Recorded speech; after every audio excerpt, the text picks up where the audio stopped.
All right. Hello. Welcome, everyone, to another Mag Tuesday PPC AMA. I'm your host, Matt Davis. With me today is the founder of Trivium Group. We're very fortunate to have him, Mina Elias. Welcome. Thank you very much. So be sure, you guys, to get in all your questions. Take advantage of his time here. All right. Looks like we have one question. That doesn't even look like a question. We can start, I guess, running with that. And while we wait for some of the other people to populate questions, we can just chat. Administrator, if you can run forward that first. I think we have one comment or question on there. If you just want to run that forward. There we go. Got some. Hello, chat, shout. Thank you, Jack Jake TV. Hello, chat, shout to There you. we go. There we go. Oh, we have data dive in the house. Yes, sir. All right. So he says, "Hi, Mina. Good to see you. I'm following exactly your strategies for PPC, working 100%. Always good to know. But I have some questions. When launching campaigns, how many keywords should we launch in a phrase and broad, assuming 150 keywords?" So phrase, broad, exact doesn't really matter. Product targeting doesn't really matter. I would stick to no more than five. And again, I just say no more than five. You can do two, you can do three, whatever you want. It depends on how manageable it is. At the end of the day, when you put keywords in a campaign or in an ad group, and you wait a week and you look at the spending, if you sort by spend or sort by sales, and there are keywords that are not getting any spend and sales, they are as if they're not even in that campaign. So there's no point of you having them in there. Pause them, move them to their own campaigns. So I would say no more than five. So if you have 150 keywords, just divide that by five. So it'll be like 30 campaigns.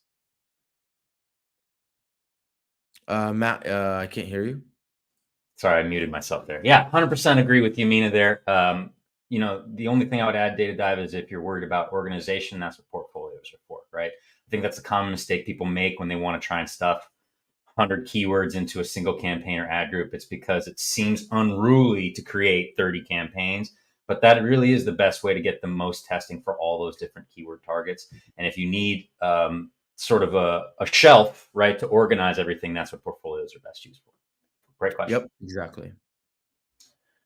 Next question, please.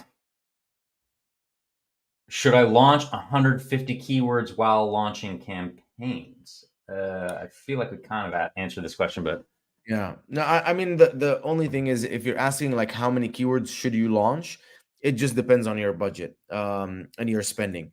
Because at the end of the day, the goal when we're doing any of this kind of PPC stuff is to launch keywords and then test them. And so how much money do you need to spend on a keyword to test if it works or it doesn't work? Probably if you have a $30 product, probably like $15. So you say, okay, I have 100 keywords, $15 each keyword. That's $1,500 that I'm gonna need to spend over, let's say, the course of a week. If you can spend that, cool. If not, then you might need to cut down on your number of keywords, or just take a longer period of time. So 150 keywords you can do over a month or 2 months as opposed to a week. nothing to add there. That's a perfect answer. Thanks for your question, David. I appreciate you. Hey, Tina. Is it common when it comes to using the down bid strategy? I think you mean dynamic down bidding. You get fewer impressions and clicks compared to fixed bids and dynamic up and down. Go ahead, Mina, take this. Yeah. I mean, honestly, you're not gonna notice anything that different. Here's what I notice: a difference between down bid, fixed, and up and down. Down bid spends a little bit less, up and down spends a little bit more, fixed is kind of in between, and there's not that big of a difference where you're like, oh my god, I need to do one or the other. So yeah, in my opinion, probably gonna see a little bit less with down bid than you are with up and down. Yeah, Tina. The only thing I generally agree with that. Right. Generally, dynamic down is the most conservative. Dynamic up and down is most aggressive. With newer campaigns, it depends on your budget and like your go-to-market strategy. But I tend to favor dynamic down if I'm trying to be more efficient, especially when it's a new campaign. But yeah, and then the other thing to think about is compound behaviors, right? So if you have a dynamic up and down strategy with, let's say, like a 50% bump for top of search placement, right? Those things compound on each other. So that's just another tip to be aware of. but I tend to agree. I think that generally dynamic down tends to be most conservative, and then it moves up from there. But I agree that there's not a huge amount of difference. You want to look at your cost per click and how well you convert for that target, and that will sort of be your guiding light. Great. Yeah, I agree with that. Great question, Tina. Thank you. Hey, Chad. Hey, Matt and Mina. Hope you're having a good Q4. Would love to hear your thoughts on PPC automation. Overall opinion of automation, and if you support it, how do you introduce automation from scratch? Great question. Go ahead. Yeah, Chad Davis, good to see a familiar face. Thanks for popping in. So I'm against automation. I think there is a certain amount of automation that you could use to your benefit. But at the end of the day, automating your ads is essentially like automating your stock market. Like buying and selling shares. It's there's it's just it's not the right thing to do. It's too dangerous. There's too many factors to take into account that a machine could get wrong, no matter how much they tell you about AI and machine learning. And so here's a few reasons why I don't like automation. First of all, you don't need to change a lot of things at once. It's actually bad to change a lot of things at once, because let's say that you change 500 things, or you change bits 60 different times in one day. How can you tell if what you did a good job or a bad job? You can't. And because you can't deduce that, then you don't know if what you did was right or wrong. Then you're kind of blind, right? It's like as if you're a DJ and you have all these knobs, and you change so many, all at once, and you're like, there you go. You can't figure out what made the noise good or bad. So that's one thing why I'm like, okay, why do you even need automation when it comes to like changing bids or whatever? If you're thinking about using automation, there are some use cases that are good. I think, let's talk about automation, right? When we're talking full automation, like just run on your own and do the actions, I think guardrails. So keywords that are spending money with no sales, after a certain limit, you can say, if I've missed it as a human, machine, you catch it. Okay, cool. A keyword that has a very high ACOS that hasn't generated sales, or generated one or two or three sales in the last 60 days. Cool. That's happened. Pause it. Add as a negative. These are precautions. If a campaign in the last 30 days has performed with a certain ROAS, increase the budget. Okay, cool. Simple stuff. That's where I would use automation, right? The things that are simple, basic, that you don't want. But when we're talking about tweaking bids, increasing budgets, increasing bids, launching new campaigns, adding negatives to things that are, because after Black Friday, Cyber Monday, for example, all your campaigns are performing worse. All your keywords are performing worse. If you have a machine running, it's gonna chop, right? It's like it doesn't see anything. It's like it's gonna see a head and it's gonna cut it off, and it's not gonna say, oh, well, actually, if I waited, a few more days. Also, attribution delays. You could cut a keyword, lower a bid, negative a keyword, whatever. Not in like the clear cases, right? Like no sales in the last 30 days and it spent a lot of money. But if it's like one of those like not clear cut cases, what could happen is, you just end up losing a keyword for no reason. But attribution, you just wait for it, and next thing you know, and this will happen sometimes. I'll go in and I'll check, some of my team stuff, and I'm like, why did they pause this keyword that is performing really well? And then I realized that at the time that they did it, because of the attribution delay, it was actually very bad. And then they paused it, and then it got attributed all the sales, and then it performed well. Now, if you want to do semi-automation, right, which is, hey, help me identify everything, help me take action at scale, and then I'm going to review it and upload it. Cool. That's, I approve of that. That's kind of what we do, is download bulk sheets, run some some macros to make our life easy, upload it back up. Life is good. Those are my thoughts. That's honestly my thoughts on automation. Don't run away from the hard work. Yeah, I love that, and I think that just to follow up on what Mina was saying, Chad. Contextual things are what AI at this point in 2023 is going to miss. Right now, it's getting better every day, right? Where I like automation and where I like AI is for fun dashboards, right? To slice up the data for me in unique ways that I can then come in and look at and cast a human judgment using contextual analysis, right? Like Mina was saying, right? It's very good at analyzing a lot of data very quickly, right? What it's less good at least to date, is contextual analysis, i.e., seasonal changes, right? Maybe you've got a campaign for, lawn care, right? A lawn care product that crushes in March, but is terrible in December. And if you've got a look back window for 60 days, it's going to pause that target, right? So, yeah, you always, and, just generally, right? Like consumer behavior is the driving force behind all of this, Chad. And that is like an ocean, right? It changes based on how people are feeling, their economic stasis, um, the time of year, right? Is it holiday season? Is it not? Right. So all those things are going to come into play. And, at some point there might be a machine, a program software that does that and manages that all really effectively. I haven't seen one yet, and I haven't heard of one yet that really does it well. So I still think, like, to just pair it off what Mina said, I still think that yes, you can use automation and you can use AI to make your life easier, right? To shortcut certain things that are like obvious hit or miss, right? Obvious binary yes no choices, or to accumulate and analyze data for you in a way that saves you time, so that you can then make human judgments.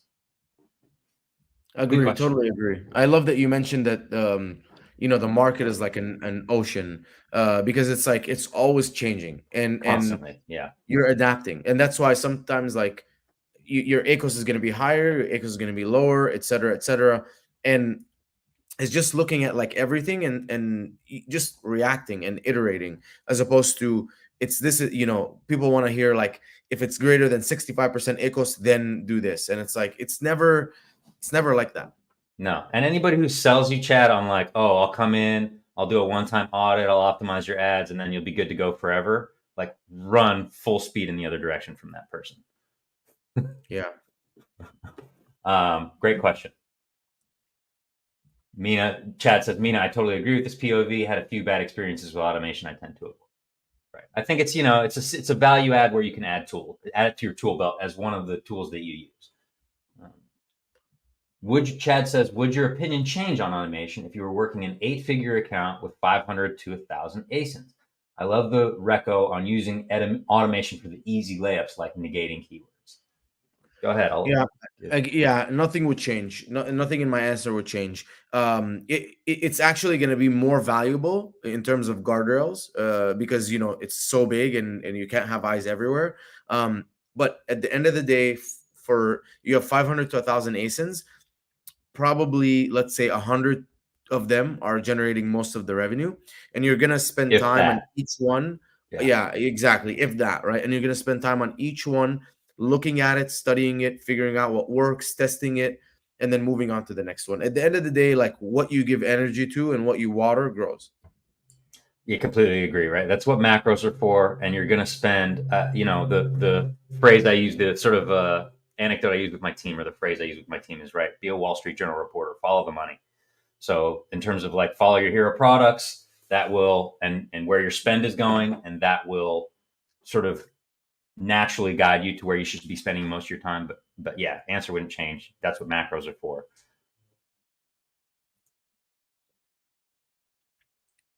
Hello, Sir Matthew. Shout out.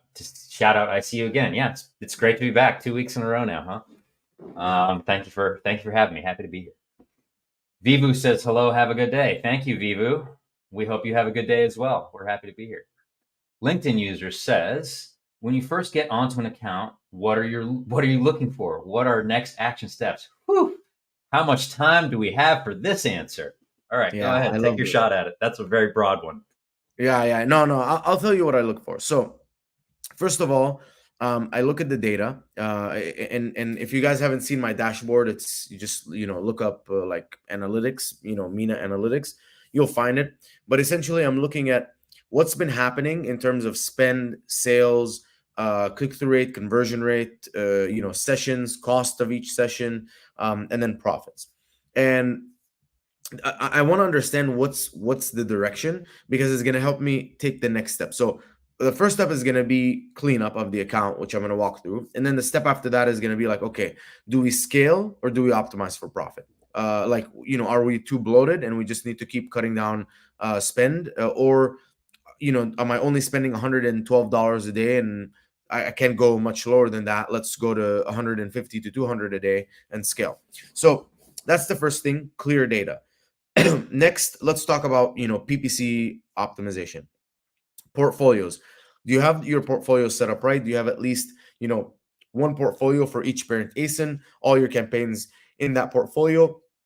So it's easily sorted. Then I go into campaign naming convention. Is it clean? Can you look at the campaign and immediately know what's happening in that campaign? So for me, it's product code, space dash place, the type of the like, is it broad, phrase, exact, product targeting, category targeting, close match, loose match, space dash space, um, the like intention behind that campaign. Is it a ranking campaign? Is it a branded keyword campaign? Whatever. And then the source of the keyword. Is it search term report, Helium 10 data dive, whatever it may be? This way I can very quickly look at a campaign name and figure out what's going on. Next, I'm looking at campaigns with really good ROAS and low budgets, 10, 20, 50, sub 100. Why? Let's increase that budget. Let's get it 100, 200, 300, 500. If it's doing well, it'll do more well. Even if you have a $50 budget, it's only spending 15 a day, take it to 200 and it'll spend more, most of the time. Then I go into the campaigns. I look at the campaigns. I look at the number of ad groups. If I have multiple ad groups, that hurts, because it's just like the budget split weird. I don't know why. Amazon doesn't have ad group level budgets. It has it on campaign. So you have $100 here. It splits 70-30. Why? We don't know. We don't have control. So I'm looking for any ad groups that are not working, pause them completely, or any keywords in ad groups that are multiple ad groups that are not working, pause them, because that's going to benefit me anyways, right? They're keywords that are not working. They're not generating sales. They're pointless in those ad groups. I can launch them in their own campaigns and they're probably going to perform better. Then I go and look at the number of keywords in each ad group. Again, this is the same with a maximum of 5. Sort by spend or sort by sales. Do I have any keywords that are not generating spend or not spending or not generating sales last 30 to 60 days? They're essentially dead keywords. Let's pause them so we can add them in their own campaigns. Then I'm looking at placements. So let's go back to the placement report, and I'm seeing where do I have placements that are performing well, top of search, first page, or product detail pages. Let's increase the bid by placement a little bit, or vice versa. I have a bid by placement, but the placement is not performing as well as like another placement, so I'm going to decrease the bid by placement. Then I'm going to go to the targeting tab. Actually, no. First, I'm going to go to the search term report. I'm going to go to the search term report, and I'm going to try and clean some things up. So I'm going to identify only in campaigns that are auto broad phrase and expanded ASIN search terms that are spending money and not making sales. So let's say spending $15 or more with no sales. Sort that, identify those keywords, find which campaigns they're in, go add them as negatives. Then I'm going to do the same thing for keywords that, let's say, are greater than 90% ACOS and have 2 sales or less in the last 30 days, or 3 sales or less in the last 30 days. Take those keywords, add them as negatives. Then I'm going to identify profitable keywords. So keywords, let's say between 1 to 20% ACOS, extract those keywords, figure out which ones I'm targeting in each match type and which ones I'm not targeting. Basically, what I call is deduplication. So whatever I'm targeting, I'm not going to duplicate. Whatever I'm not targeting, that's, I'm going to put it on the side and say, these are campaigns that I can launch. That's, generally cleaning up the campaigns. And then, okay, are we going to scale? Let's start launching campaigns. The next thing after that is I look at my click-through rate and my conversion rate. Can my click-through rate and conversion rate be better? Click-through rate, the main levers that I can pull: better main image, changing my price, reviews, so getting more reviews, discounts and coupons. So am I a subscribe and save product? Let me get like a subscribe and save discount. And then I'm going to look at conversion rate. What are all the levers that I can pull when it comes to improving my conversion rate? The rest of the images, the title SEO, the bullet points SEO, videos on the listing, virtual bundles, brand story, premium A+ content, UGC content, pictures and videos in the reviews, all of those things. I'm going to make a checklist, and I'm going to try to improve the click-through rate once a week and the conversion rate once a week. That's essentially, my next steps when I go into an account. Well, what else did you forget? I feel like that was a very brief answer. No, that was a great answer from Mina. Thank you. That's Yeah. literally the Did I miss tactical anything, flip. Matt? No, I don't think so. I don't think you did. I mean, I really think LinkedIn user, that was the tactical play-by-play for how you do it, right? And the only thing I can think to add to this, because like tactically that was perfect, is to, if you're not as experienced as somebody like Mina here, right, to step back and understand the why of everything that he just said, right, which is to figure out what the greatest roadblock to growth is, right? If you're talking about from an e-commerce funnel perspective, is my primary, and you might have all three levels, right? You might have challenges of awareness, engagement, and conversion. But all those tactics he just took you through, LinkedIn user, is to, right, look at, hey, what's my awareness like? How do I grow it? Is that the primary problem for growth? What's my engagement like, right? Versus for your budget, your USP, your unique sales proposition, what is my primary challenge to growth from an advertising perspective, right? Is conversion my primary challenge?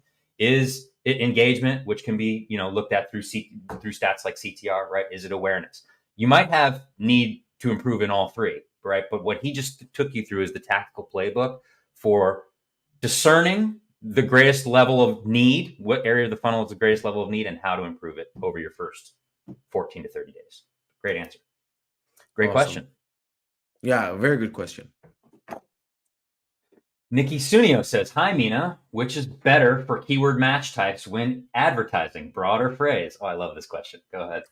Yeah, it's like saying, like, which gun is better for hunting. It's just use all of them basically. So use broad, use phrase, use exact. At the end of the day, the goal is to identify as many keywords as possible that are profitable for us. So you're going to launch exact campaigns. Some keywords will be good, some will not. You're going to launch broad, and inside the broad, some search terms will be good, some will not. The ones that are not, add them as negatives. You're going to launch phrase, exact same thing. Some search terms will be good, some will not. The ones that are not good, add as negatives. And now you're going to have a bunch of different keywords going after a bunch of different search terms, and hopefully only targeting the stuff that's profitable. Yeah, I mean, I don't have anything that my answer is the exact same. It's not better. It's just different. If you're any kind of sports fan, it's like comparing like what's a better position, is a quarterback or left tackle. It's like you need them both, and they do different jobs, right? So it's not better or worse. It's just like Mina said, let the data guide you, chase your conversion and your profitability, and let that sort of be the indicator. Good question. Hi, Sinan. Hello, Matt and Mina. What is the best way to get most relevant keywords? Third-party software, H10 or Jungle Scout, or get keywords from brand analytics? Many thanks. So I think that the best source, right, which will have a caveat, I think is Search Query Performance Report. So Search Query Performance Report will have the best because it's dependent on your product. So it's going to take all the keywords, the top 1,000 keywords you're indexed for, and tell you these are the ones that you're getting people coming into your listing from. But what if you're not indexed, or what if you're don't have visibility because your rank is super low, but they're important? So then you go to Helium 10 and Data Dive. But essentially, I would use all of them, right? So use the Search Query Performance Report but let's say you didn't even launch, right? So if you didn't launch, then you'd use Helium 10 or Data Dive, and then get the master keyword list. Here's all the keywords that you should be ranking for. And then one thing that I learned is to get better indexation for keywords is to start using sponsored video, which was a hack I learned recently. But if you notice that you have them in your Helium 10, but they're not in your Search Query Performance Report, obviously add them to your title, bullet points, backend search terms, meta tags, alt text, A+ content in the writing, all that kind of stuff. But also using sponsored video, sponsored brand video, helps with indexation of those keywords. Interesting. Yeah, I didn't actually know that. Yeah, learn something new every day. Wow, thank you. Yeah. I think I favor the all of the above strategy too. I agree that SQP, the brand analytics data tab, is best for a number of reasons, right? It's your products, and it's straight from Amazon's.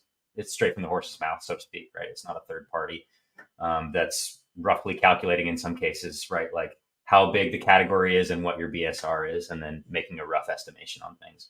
But yeah, I mean, it's like if you were an investigator, do you want eyewitness accounts or newspaper or video? You'd be like, yes to all. Yes, please. Right. So same thing here. The more data you have, the better. And I agree. I didn't even know about that sponsored brand video trick. So that's pretty cool. I'm gonna Yeah, have to try that. try it out and let me know. I'm gonna have to try it. All right. Good question. Hi, Grigori. I hope I'm saying your name right. Hello. Is SP category targeting the same as SD category targeting? Will the ad show approximately on the same spots in SERP?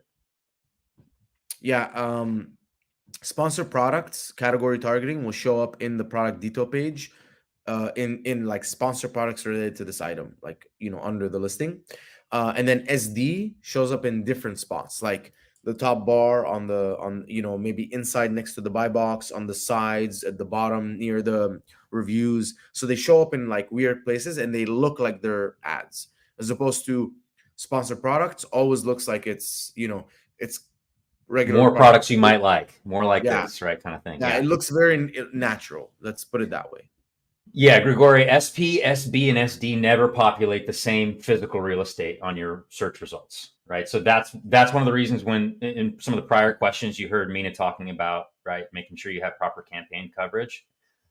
That's sort of some of the reason why, right, is presuming you don't have budgetary limitations. If you don't plant your flag on SD, right, even if you're the top ranking, top converting ad for SP, you're never going to populate in that space. So it's similar targeting strategies, but your ad will appear in a different place on the page and will look different, as Mina said. Good question. Tina, hey there, welcome back. When it comes to optimizing your PPC, do you look at the date range from the last time you optimized it? Let's say I plan to negative some keywords this week, and the last time I did a month ago. Okay, so this is a little bit of a complex answer, but the key here is to cover a date range that has like a substantial spend. So let's say you're optimizing bids and you optimize it on Thursday.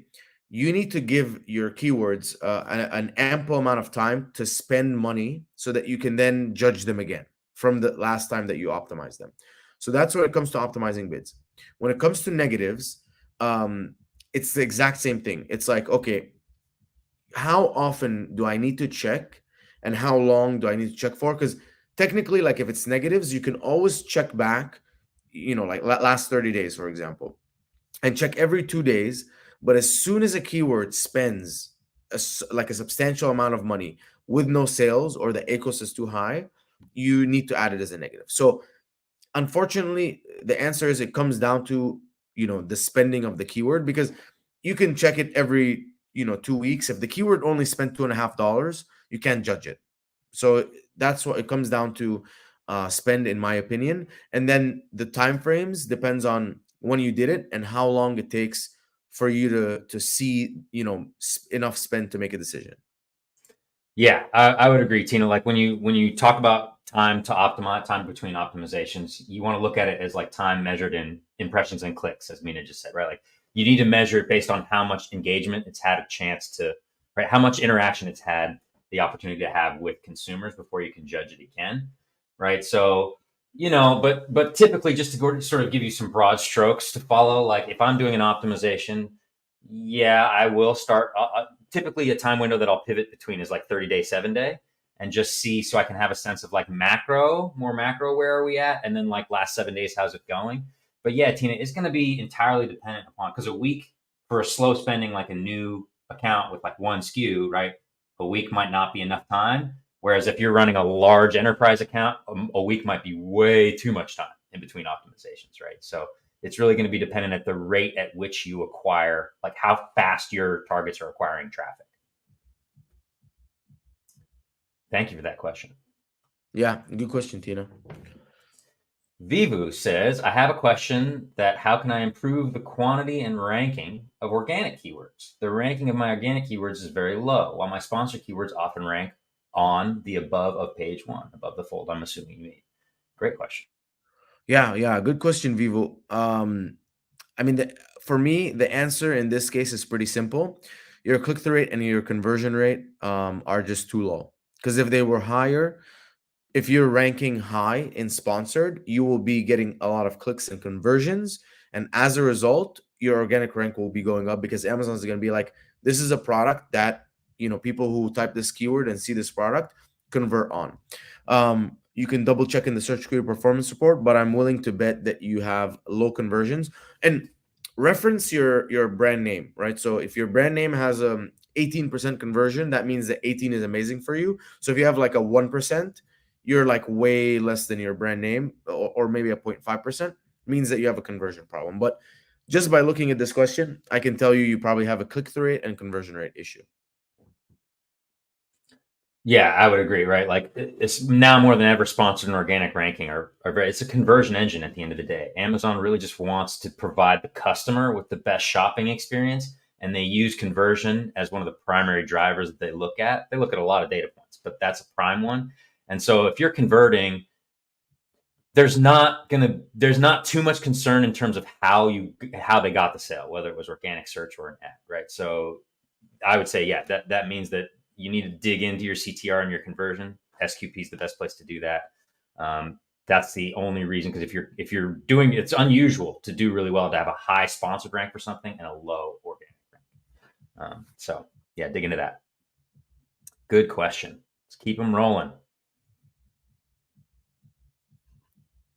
Next question. Oh, there we go. Tina again, firing them off rapid fire. When it comes to Amazon auction bid, does Amazon use your current bid first before your placement bid, or both? For example, if my current bid is $1 and placement bid 100% with dynamic up down. I think you're asking, I'm trying to understand your question here, Tina. I think you're asking is if all these bid behaviors act in synergy with one another. I think that's your question. No, I think I know the question. Okay, Basically, let's say like you have $1 bid and 100% bid by placement, and I have $1.50 and 50 cents, and both of our bids end up being so it's an the same. equal bid, but just we got there different ways. Gotcha. Yeah. I understand now. Listen, I mean, neither of us are inside the algorithm, so I don't know if we can tell you, but I'm pretty sure that the current bid what matters more than the placement bid, because back in the day there was a strategy where you do like 20 cents with a 900% bid by placement increase, and it used to work, and you would only show up for top of search, but that doesn't work anymore.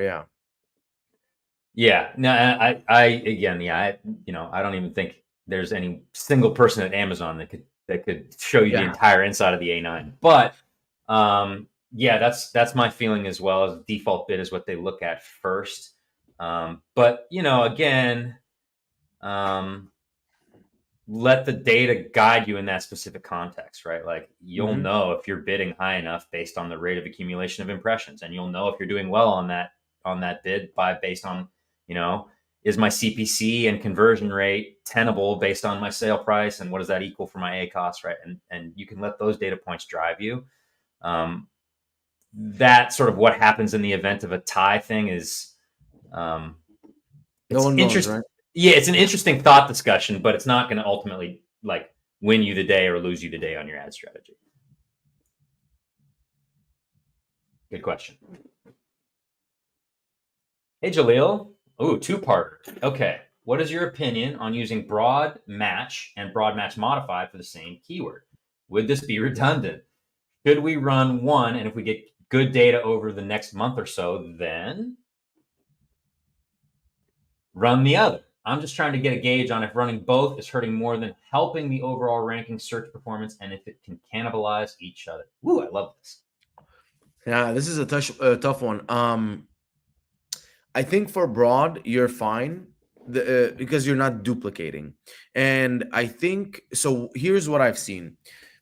If you have two keywords that are very similar, like electrolyte powder and electrolyte powders, for example, and they start triggering for similar keywords, you can have both keywords perform. As long as it's not like duplicates, because what happens when you have duplicates is Amazon is like, okay, I'm either going to feed this one or I'm going to feed this one. I'm not going to feed both. But if they're different, which is what I think will happen with broad match modifier, yeah, if it is different with a broad match modifier, it's worth the test. It's worth the test, because then the search terms can both run and they won't compete. They will both make money. Yeah, I agree. I think that the point, Jaleel, of running a modifier, right, is to narrow in that net a little bit, which is why, there was a time, I think about a year ago, when broad match modifiers were crushing. Like, you just put it up and let it crush. I think they're not, at least in my experience, haven't been as gangbusters recently, but I would try them both. The straight broad is going to be a little bit of a wider net, which means they are going to be slightly varied targets. There is going to be some overlap there, but again, like Mina says, right, like it's not cannibalization if it's done with intention and if it's making you money, if they're performing, right? Like, I think a lot of times ad people overthink themselves, right? Like, it's winning and they want to try and dig in, like, is this over optimized, is this optimized correctly? And it's like, well, if it's winning, let it keep winning. So test it and see what it does. Good question. Hey, Chad. All right. Mina, I totally agree with this POV. Okay, no, we've seen that one. We already saw that one. Rough-liners. Hey, rough-liners. Am I wrong to focus on ranking high for the high volume relevant keywords in my category? With a large budget, 67 campaigns, and 344 targets. Strategy for growing market share of a high value and relevant keyword. Well, there's a lot to unpack there. Yeah. I don't think you're wrong in doing that. I think you should be focused on ranking high for the high volume ones, but I don't think that they're the end all be all. I think that you can have 3 or 5 high volume keywords that will generate a lot of sales, but then you can have 80, 100, 150 low volume keywords that will generate an equal amount of sales, and you should use both. I don't think you should use one or the other. The strategy for growing market share of high volume relevant keywords is ultimately going to be a very high click-through rate and conversion rate, because with the high search volume keywords, what's going to say you can stay on position 1 profitably, or position 7, or position 9, or position 15 is how good your click-through rate and conversion rate is. The better they are, the higher you can rank for those keywords, because you're going to be profitable, because as more and more people see you, more are clicking on you and more are converting, even though you're getting charged, you're fine. And then you'll also rank better for those keywords organically. So that I would say would be my strategy, is keep going after the high search volume keywords with an emphasis on improving click-through rate and conversion rate, but also don't neglect going after long tail search terms. Yeah, I would agree with that. I mean, you can do both, right? There's lots of low cost ways to try and acquire some of the, we'll call them, more around the edges of the dartboard type of targets, right? For those of you guys who've been on this show the last couple of weeks, you've heard me talk a lot about wide net auto gold pans that I've been having some success with, right? Stupid low cost per acquisition, right? Like cost per click that is under 50 cents, right? So at that, and yeah, it's going to be low relevancy, and you're probably not going to, you can do all of it, right? It's about how you sort of divide up your budget. And I definitely think you're not wrong, rough-liners, and that this needs to be a driver in your strategy. But like Mina said, that doesn't mean that you should avoid the, probably more affordable targets, right? That might get you a better cost per acquisition, even though they might be lower in relevancy or lower in search volume. And you don't know what you don't know, right? And the only way you're going to learn it is by testing. Yep. So great question. Rough-liners always comes correct with the good questions. Tina, what's the difference between pausing and archiving your PPC campaigns? Do they have both different effect? If one of my campaigns is not doing well, 3-month-old campaign, would it be best to pause it? Okay, so pausing your campaign is pausing. You can turn it back on. Archiving your campaign, it's gone forever. You can never turn it back on. It's like deleting it and removing from the trash. So you'll never be able to turn it back on. I would just pause. There's no reason to archive, honestly. And you can always turn it back on and to test. Like sometimes you pause it, when you have 50 reviews, and then you unpause it when you have 350 reviews, and it starts working. So yeah, if one of my campaigns is not doing well, would it be best to pause it? Okay, the campaigns don't matter. Campaigns is just like a folder of keywords. So Yeah. depends on the keywords. And then, so if the keyword's not doing well, before pausing is if it's an auto, broad, phrase, or expanded ASIN, first go into the search term report and see if there's keyword search terms inside that keyword that are causing it not to perform well. If you find them, add them as negatives, because then the other ones will perform well. If not, then if they're exact, for example, or maybe just all of the keywords are not doing that well, lower the bids. And if that doesn't help, then you can pause. And if you feel like most of your campaigns need to be paused, it's probably a conversion rate issue more than anything. Nothing to add there. That's a perfect answer. Thank you for the question, Tina. Tina with the good questions. She does. She brings them every week. CB. Sellers are getting so much better at optimizing listings, images, and SEO. Sophisticated tools and AI is leveling the playing field. Will we see 2024 become a PPC battlefield? Ooh, I love that question. Go ahead. Yeah. I think it's getting more and more competitive, and it's about like mastery at every level. And I think it's at the end of the day, honestly, I'm gonna tell you this, and you're gonna hate the answer. People are getting good at main images and split testing main images and optimizing main images. People are getting good at the rest of the images, the videos, the premium A plus content. So creatives are getting good. SEO is getting good. PPC, you have My Amazon Guy, you have Trivium, you have 100 other agencies. They're all getting really good at systematically improving, identify keywords, and it's gonna come down at the end of the day to product innovation. And that's what's gonna happen is once the playing field is level, everyone has amazing creatives, everyone has amazing ads, everyone's showing up in all the right times. It's gonna come down to I sell an electrolyte product in an electrolyte category. Why should you buy mine? And if I come up with the new, the better, the improved, that's what's gonna be the swing. Obviously that and reviews, because at the end of the day, with all things being the same, these people are gonna judge you based on your price and reviews. And reviews, I think, most of the times outweigh price, because I'll pay like $5 more for a 35,000 review product versus a 500.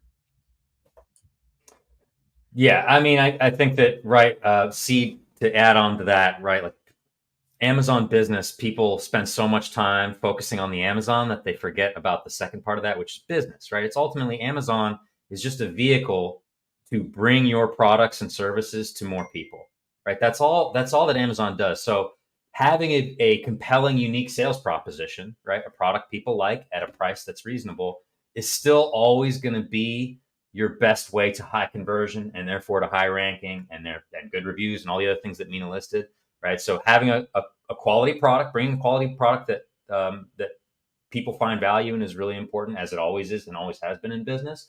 And then the other thing that I think is going to start to come into play now more is you're right. As Amazon, everybody gets so good on Amazon, the omni-channel strategies are going to start to become more important, right? Like social media influencers, the TikTok attribution traffic, the D2C website, all those other ways, because the competition is getting more fierce, right? Which means that you need to put your brand in front of people's eyeballs more times before they read and react on you, right? So some of that Amazon is just comparison shopping, right? But in terms of the longer play of growing your brand awareness on Amazon and in the wider net, the wider world, right? Even Amazon with some of their system tools, right? And AMC, AWS, right? All those things, they're starting to realize, whereas they used to have sort of an Apple strategy of like closed market, they're starting to really reward sellers who bring in off Amazon traffic. So that's the other thing that could be a differentiator for you if you're right competing against somebody who's like, man, they already have great creative, great SEO. Like, how do I beat them? You might think of, right, are there other ways that I can grab cheap traffic and bring them to my page from places besides Amazon? Food for thought. CB, I'm more of a creative type. PPC and data makes me feel sick. That's why you find people like us. That's what we're here for. I know PPC is key. The only way for me to manage it is using a PPC expert like you. How do I manage the VA and ensure they are kick ass? All you, sir. Oh man, that's tough. So here's the thing. For you to manage them, you need to be somewhat good at it, because you need to know, if you're someone's manager, right? Like, think, in any company that you work in, if you become a boss, everyone under you, you know what they're supposed to be doing in their jobs. It's going to be the same thing. So you need to, number one, know what they need to be doing on a day-to-day basis, and then build a system where they are executing and they're reporting up to you and they're showing you in a way that you don't need to go doing some digging in and micromanaging. But essentially, like, if you're not good enough at PPC, hire someone like Matt for consulting, or anyone on the Mac team. Learn it, understand it, understand the goals, understand the levers that you can pull, and then once you hire a VA that's hypothetically trained, um, then you say, okay, here's what I expect you to do. Here's the expectations, here's your KPIs. And then have them, like, have a system where they report up to you, so you understand everything that they're doing. So for me, for example, in our Slack, every week it is like, here's a screenshot of our week over week performance. Here's an explanation of what happened. Here's my next steps, and here's why I'm going to do this. Cool. And then as they do stuff, here's a bulk sheet optimization. I changed the bids. I by this much. Here's the sheet. And so they're constantly, communicating and reporting up to you, so you can see everything, and you're able to, like, oversee them. Yeah, I mean that's the yeah I would, and you're already sort of taking the first steps, right? You're showing up to a podcast like this. That's the good thing is groups like Trivium, my Amazon guy, put out also a lot of free content if you want to educate yourself. I know it makes you feel sick. Here's what I'll say, right? Understanding creatives a little bit. What I'll say is all this data is just a human story, right? All those numbers, it's how we find the things we need online, and those numbers are telling a story about how your consumers, people who care about the products and services that you bring, that you offer to the world, this is just a story about how your people find you. And so I hope that makes it a little bit more compelling to you, right? I know that data can make you feel sick, but for me, that's when it got cool personally, is when I started to realize, man, all these ones and zeros, all these numbers on a page is actually like, this is a human story here if you know how to read it. So maybe that's helpful for you. I don't know. Thank you for the question. Data dive, welcome back. When it comes to scalability, I get into stress sometimes. I certainly can understand that. Both answers will be pleasure for me. How to scale campaigns by launching remaining keywords which we didn't launch before, or launch ST in exact. That's search term reports. I guess search terms in exact. Yeah. Okay, so first of all, I need to break this ideology that you need to launch everything in exact. Exact doesn't perform better than broad and phrase. It's just they're different types. Exact is one keyword, phrase is a 10-piece combo, broad is a 25-piece combo. That's what it is. And with exact, you're going after one keyword. With phrase, you're going after 20 and you're cycling through them. And then broad, 50 and you're cycling through them. All of them can work very well. In broad, you can find 10 keywords that do amazing, 30 that not so good, negative them, and now we have an incredible keyword. So which one do you want to go after? You probably have a higher likelihood if you go after search terms that converted profitably, and then launching them in more match types. In all match types, if they're never launched in any match type, or if they're in broad or whatever, or if they're in exact, put in broad and phrase. And then later on, I would do keywords. So based on your keyword research, go cover the rest. Go after full coverage. And Data Dive is an amazing tool for that, by the way. You can go in and you can look at you versus your competitors and see where everyone is and where you're not, and then just fill the gaps. Yeah, I love that answer. What I would say is the other thing to look at, Data Dive, is look at your CPCs. A lot of times, because everybody flocks to exact, right? Everybody kind of has this ethos that you just sort of enunciated here, Data Dive, right? Like everybody presumes that, okay, because that's the isolation strategy, which has gotten so much play over the last 5 years, right?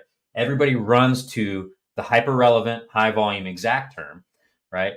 That broad and that phrase term are just as hyper relevant, right? And in many cases, the CPC will be many times lower because the competition isn't as fierce. So not always, right? But you shouldn't presume in all cases that the exact is going to be your hero most profitable campaign. I've seen plenty of use cases where that's not the case. So yes, target your search terms in exact, but you don't necessarily need to launch them there. And definitely don't presume in all cases that that's going to be the pinnacle of performance. Like if they did 20 sales last week in phrase at 5 ROAS, they're going to do 40 at 10 in exact. No, that there's no guarantee of that at all, right? So work your way through the funnel and let the data guide you. CB. Matthew, really? Numbers are a human story, a poetic answer. This is why I love these Q&As. I have a background that's a little bit of both. I'm a data nerd, but I also love the creative arts, and so I hung around creative people. So I just was hoping to make it feel a little bit more palatable for you. So I hope that helps. Vivu, should we connect Helium 10 to Seller Central account? I'm afraid of the risks to my seller account, and seller data can be stolen. Interesting question. Go ahead, Mina. Yeah, I mean, I don't think we have any issues at all with Helium 10 or data being stolen. It's you also sign an agreement where your data is protected, so and you can sue them if they leak your data. So I don't think it's a risk. Yeah, I don't either. I think that I haven't seen anything. I'm unaware of any bad data practice or privacy practices that they've used. You Mhm. know, putting your data with Helium is not inherently more risky than having your data with Amazon, right? Like Amazon's they just had a system hack, whatever, 6 months ago. AWS, I don't know if you guys remember, 6 months ago, AWS and all the supporting services was down for like 2 days, right? So anywhere there is no perfectly safe if your information is out on the internet, right? It's a possibility of exposure, but I don't think Helium 10 is any sort of increased or adverse risk there. So I think if you are wanting to do it for the data insights and for the advantages that it might add to your account, I don't think that would be a risk that would stop me. Yeah. Yeah, and not Helium 10. Like it's good that you're thinking that way because you should be very cautious with others. I Mm. actually have a crazy story where I had my friend. He was connected to this software, and he would launch products. He was constantly launching products, and I mean, he was innovating, right? And within like 2 weeks or whatever, a Chinese competitor would come on and super undercut him. And this happened again and again. And then he's like, this is impossible. Like I'm spending all this time in production. How are they this fast? Like even if they saw it go live, there's no way that they caught up that quickly. And it turns out that one of the softwares that he was connected to was, was a Chinese kind of owner, Chinese software, and they were leaking that information to other sellers, Oh and they were man. competing with him. So Oh, it's it's good brutal. that you're cautious. I don't think Yes. Helium 10 is a bad kind of That's company. pretty blue chip service in our space, right? Helium Yeah, 10 is yeah. pretty established. But yes, no, I agree. You definitely, it's not bad to have a cautionary eye with where your data goes online. Certainly. Yeah, that's, man, I can't imagine how Crazy. angry he must have been. How Yeah, upset would he be? horrible, horrible. All that effort for nothing. Oof, that's rough. Thank you for the question, Viva. Simon, please run through setup of defensive campaigns, literally, ad types, and exactly where the ads show. Assume brand registry. Thank you, Simon, for that very specific list of instructions. All right, Simon. Literally. So here's what you got to do. You have sponsor product and sponsor brand. Sponsor product, broad, phrase, and exact. 3 different campaigns. The keywords are going to be your brand name, and then the products that you're going to be like running in the ads are your products. So that's brand defense across your brand names. Sponsor brand, the same thing. So okay, wait, sorry. Broad, phrase, and exact. Where are they going to show up? When someone types in any of your brand names, they're going to show up in the top of the search results. Hopefully. Um, with sponsored brand, you have 2 types. You have headline search ads, and then you have video. So again, broad, phrase, and exact. Headline search ad, you're gonna have a custom creative of your product, and you're gonna target your brand name. Video, exact same thing. That's gonna show up in the top of the search, that big creative, and then the other one's gonna show kind of like, I think, in the 4th row, under the 4th row, it's gonna be a video. That's protecting your brand name, across regular sponsor products and sponsored brand, headline search ad, and sponsored video. And then the final one is product targeting, targeting your own products. This is if you have more than one product. So you take product A and you create a campaign, which is a product targeting campaign, and you target product B as the product targeting. And then you take product B and you create a campaign where you target product A. And that means that happens where you type in like, your product, you click on it, you scroll down, and it says sponsor products related to this item, and it shows your product, and then other competitors. The best example of that is bulletproof coffee. If you type in bulletproof coffee and then you scroll down, what's going to happen is you're going to see all of their products and you're going to see no competitors. And so they're defending their products by targeting all their other products into their products. Yeah, I'm not going to even try and follow up on that. That was a perfect answer. Listen to everything this man says. Next question. Great question, Simon. Thank you for it. Jordan Lee, how are you? Welcome back, sir. I'm launching my brand's second product, which is somewhat similar to the first. How should I best set up PPC considering some of the keywords will be matching across both existing and new products? Cheers. Probably some of this was probably piggyback a little bit off of the last question, but go ahead. Yeah, no, I would say obviously, yeah. I mean, you can defend your own products, but I would say launch product two exactly like product one. Do not worry about competition. When when your products are competing, it's good. It means that they are taking two positions with the competitors. So target all the same keywords. Do everything as you would do normally. You might think like, oh, should I take the keywords that my first product was profitable and launch them first? It's all, at the end of the day, this is all like a hypothesis game. And so maybe, take those keywords and launch them first. But at the end of the day, you're launching them, you're testing them, and you're going to see if they work or not work. And they could not work or they could work. And if they work, amazing. If not, you're going to go, get all the other keywords from Helium 10 and Data Dive, whatever, and launch those. Yeah, Jordan Lee, it's a big market, right?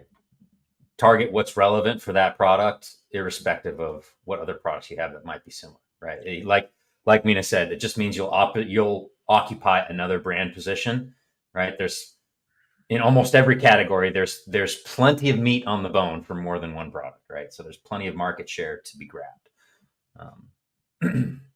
Good question. Josh Kennedy, welcome back, sir. Happy Tuesday. I have a client that recently launched a very successful PPC product launch. However, the product is now ineligible for advertising. What would you do next? Is there a second part to this? Okay. What can we do to keep our rank on the keywords and product targeting from our PPC before it became? What can we do to keep our rank on the keywords and product targeting from our PPC before it became ineligible? What would you do first to increase sales now that there's no PPC? Whew. Okay. Yeah, tough one. I mean, first of all, maybe try and get it back its eligibility, scrape the listing, see if there's any trigger keywords, remove them. If it's like one of those, like, I launched it without using any of the bad keywords, ranked it, and then I put all the bad keywords because that's what, like, the true description of the listing, like with a fat burner, launching it as not a fat burner and then changing it to a fat burner. There's not much you can do, I think, besides SEO and click through and conversion rate optimization. There's not much you can do when it comes to PPC. And at the end of the day, click through rate and conversion rate, the better they are, the higher you're going to rank, because Amazon says, oh, a lot of people are interested in this product. Oh, a lot of people that click on this product convert. Let's move it up. Let's get it more clicks because we're going to make more money. And, it's a win for them too. Yeah, that's the primary thing is, Josh, I would dig into what was the reason for it becoming ineligible, right? If, like Mina said, if there's a possibility of just removing some keywords and then resubmitting, right, scraping some prohibited naughty language off of your listing, definitely try and do that. If you can't, right, and it's just got to be ineligible, then like he said, start watching those Stephen Pope videos on SEO phases, and then pay special attention to like your image carousel, right? Your main image and then the rest of your images. And then, your price. And if it's a subscribe and save product, like maybe you can offer some sort of discount there to try and, but ultimately organic conversion is sort of a slower play because there's no ability to like put the traffic on steroids, right? So if you can try and get the PPC back, if not, then yeah, like Mina said, you just got to really dial in on all those other levers and sort of temper your expectations because the traffic is going to come more slowly. It's going to have to come as a result of organic conversion, like Mina said, and Amazon going, oh, okay, this product converts really well for these set of search terms. Let's move it up. Exactly. Good question. Roughliners, welcome back. Could you help walk me through what SOP I should be using? I've launched with great success using the SOP library on segmentation, but the management side of things is foreign. Goal to be an expert. All right. I think that's you, Matt. Yeah, I have an SOP library, but there's a lot going on. Is there a good place to look for high-level process or like sequence? I would have to go back and see exactly what SOPs are in that library. I'll be honest with you, Roughliners, I haven't seen the most current iteration in a while now. But what I would say generally, because it's PPC AMA podcast, right? Like I would focus on if you are. Can we go back to the first part of that question, please? Sorry.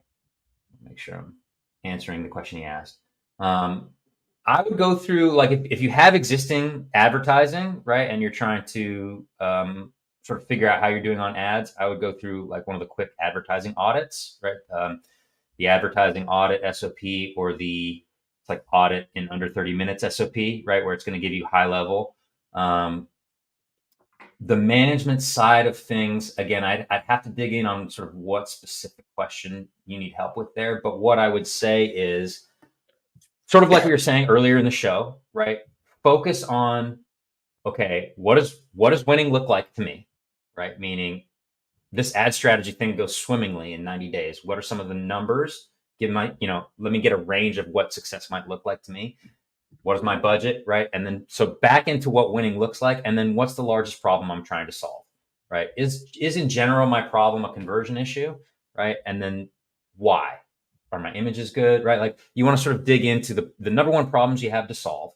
And then if it's a new launch, then it comes down to how much budget, like what's my landed cost, right? My margin per unit. How much budget do I have to give towards marketing, right? And then that will sort of inform how much campaign coverage you can have. But you want to get very specific, I think, on what winning looks like. And then that will help you sort of back into, because SOPs are meant to be tactical applications, right? I would start with, if you're starting from scratch, even segmentation, right, is a tactical application. I would first start with like getting clear on what my strategy is, right? So understanding like what is my USP, my unique sales proposition. What is it that what's the service or value add that I'm offering to the customer? What differentiates me from my competitor, right? Is it price? Is it I offer some feature attribute that the others don't, right?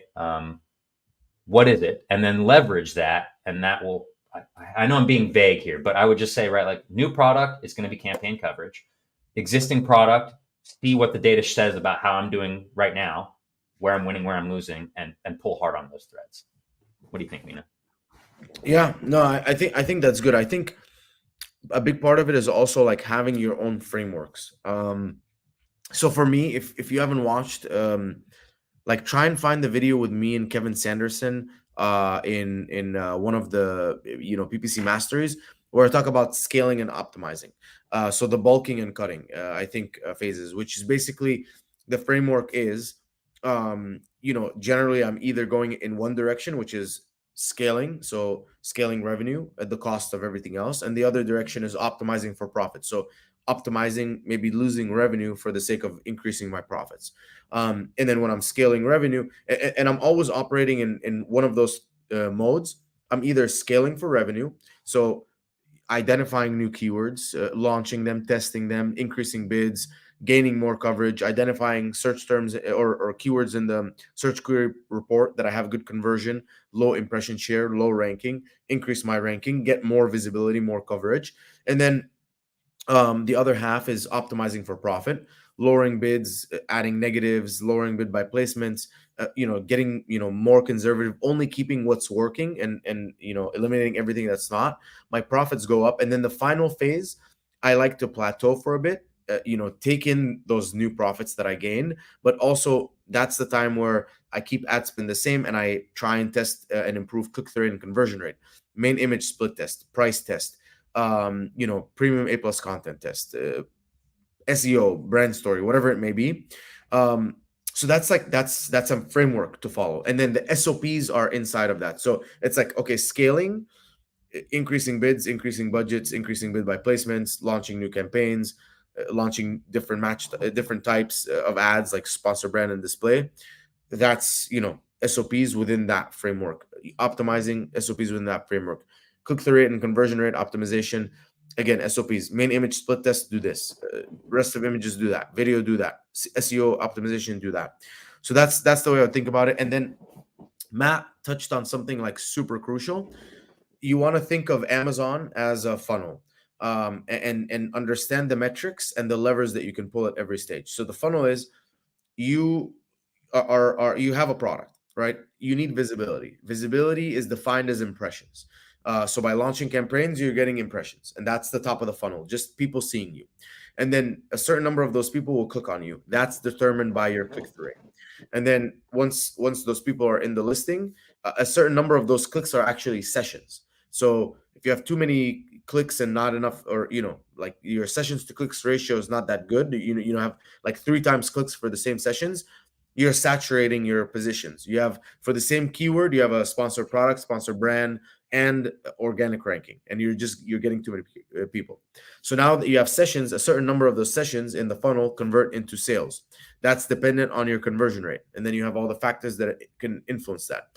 So looking at that funnel and saying, okay, first of all, I have impressions. I want to get more impressions, taking actions to get more impressions, and then out of those impressions, a certain number become clicks, improving the click-through rate. But then the cost of that, which is your ad spend, that's where you get into the nitty-gritty of, okay, I have a high organic rank. Do I also need a high sponsored rank? Or, I got clicks from this keyword. Did it convert? I spent $8 to get, 1 click or 2 clicks when I could have, spent the money elsewhere, and so on. And so that's the big framework that you can kind of look at and say, okay, let me look at this whole thing. What do I need to focus on? And then once you know what to focus on, pull the levers.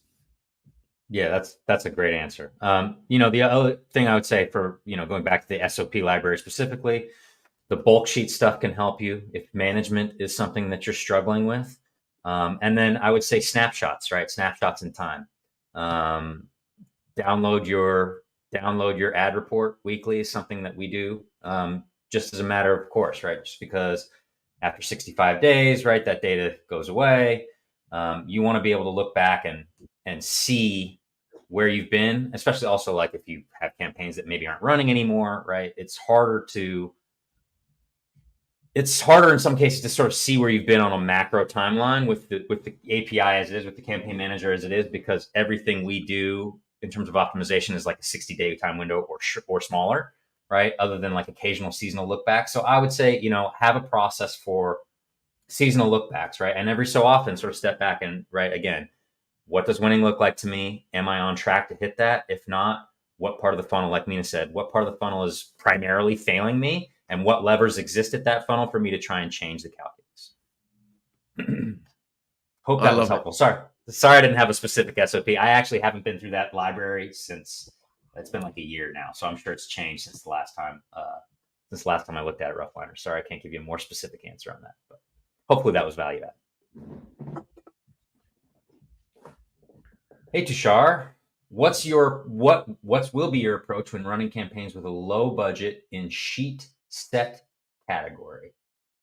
Interesting. That's a very specific question. Not like the ones we usually get here. Yeah. I think to answer any, like, what do you do with low budgets? You just have to get super like cautious with what you do. It's all the same, but you can't test as aggressively as like you normally would. So what I would do is basically identify like what are the keywords that I'm gonna go after. and then test a few at a time. They have low bids. I would always start with very low bids and increase my bids slowly. So let's say you start at position 60, you sponsored, and go up, up, up, up, up, test that keyword. So you're going to be launching, what keywords do you feel are going to perform the best? So whether that's from the search term report or long tail keywords, start with longer tail, because you can't afford to test the more expensive ones. So start with the very long tail ones, start with the lower bid, work your way up, and then do it very, very cautiously, and monitor every single keyword, every single search term very carefully. Just make sure that you're not overspending. Yeah, nothing to add to that. That's a great sort of general strategy, Tushar. Thank you for that question. Data Dive, welcome back. As you explained very well, manual campaigns optimization is better than auto. We also follow your keyword harvesting sheet, which is very beneficial. What is your opinion on an FBA Excel tool, PPC tool, or any tool? I'm I all love for that. it. Yeah. They're useful. They're very useful. If they help you, they help you. I mean, what is it called? FBA Excel, right? That's Brett's. I think there's like a software kind of out there that's called FBA Excel, and incredible suite of Excel, Google Sheets that you can do a bunch of stuff on. All of these things are tools and they're useful. So as long as they help you get your job done and do what you want to do, I'm all for it. Yeah, I mean, Data Dive, I know, I'm sure it's the same for Mina over at Trivium Group. Like in agency life, like we couldn't make it work without Excel created PPC tools. Most of the time we're creating them ourselves, right? That's the beauty of Excel. But certainly there are software tools that you can pre-purchase, right? If Excel programming is not your thing. But that's kind of what we mean when we say macros, to a less elegant, right, extent. That's what we're talking about, is pre-programmed Excel sheets, in many cases done internally, that help us operate at scale much faster, right? So it's not, if you have a small account with 5 SKUs, you probably don't need to, right? But once you get it, really, like once that SKU count, as that SKU count goes up, that exponential, like that complexity goes up exponentially, right? So once you get past a certain SKU level, it would be really hard for us to manage everything that we do in agency life without Excel tools. I agree. It would be impossible. Yeah. Yeah, maybe you need a lot more people to do it. Put it that way. Great question.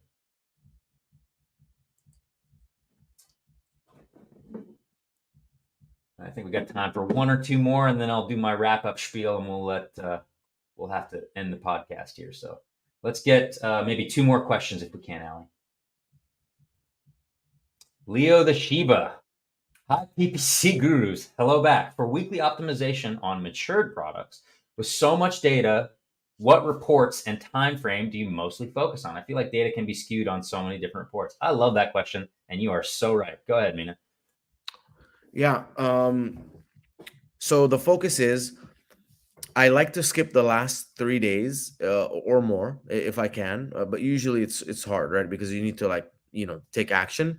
But I like to skip the last 3 days, and I'll always look, like I said, a look back period that kind of covers what I expect my keywords to spend. So if my threshold is $10 in spend and no sales, and I know that I'll typically get that in 3 days, I'm skipping 3 days and I'm looking 3 days back. And then 3 days later, I'm skipping 3 days, looking 3 days back.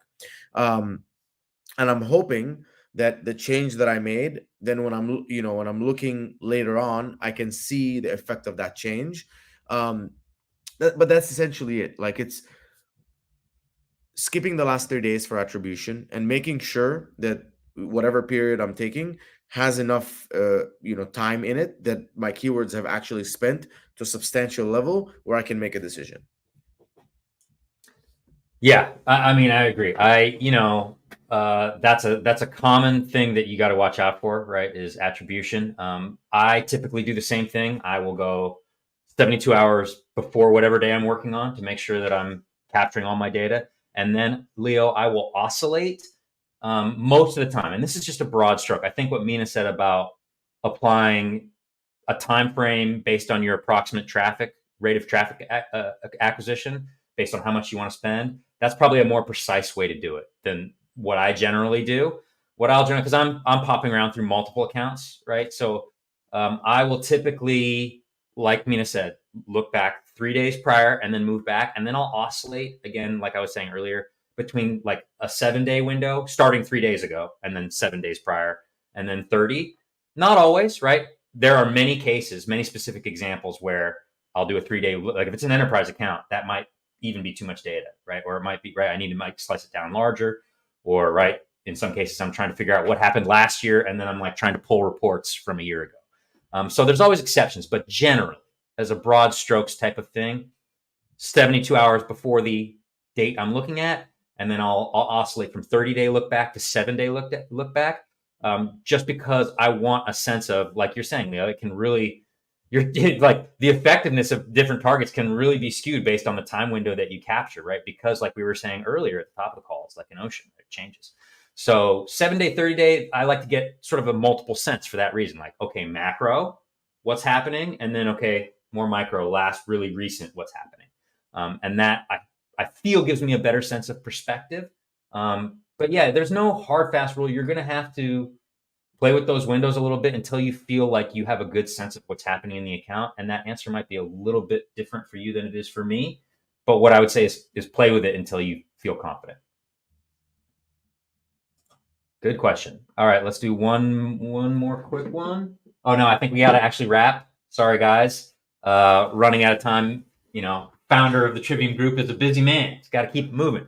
So really quickly, let me plug the myamazonguy.com website. We offer coaching calls for those of you guys who are looking for maybe just a 30-minute, 1 hour fix to get your game up on a specific topic. Everything from logistics and troubleshooting to shipping to PPC. You can book with the Amazon guy, Stephen Pope himself. If you're looking to come join a professional agency, myamazonguy.com/jobs. We're always looking for new talent. Give us a line, drop us a line. Thank you to Mr. Elias, Mina, the Trivium founder and guru, for his time. We really appreciate you coming on and sharing your expertise with us. Thank you so much, sir. Join us next week on next Tuesday for AMA. Also on Friday, Jason and Faith will be hosting the Logistics AMA. Thank you guys so much. Have a great day. We'll talk to you soon. Take it easy, guys.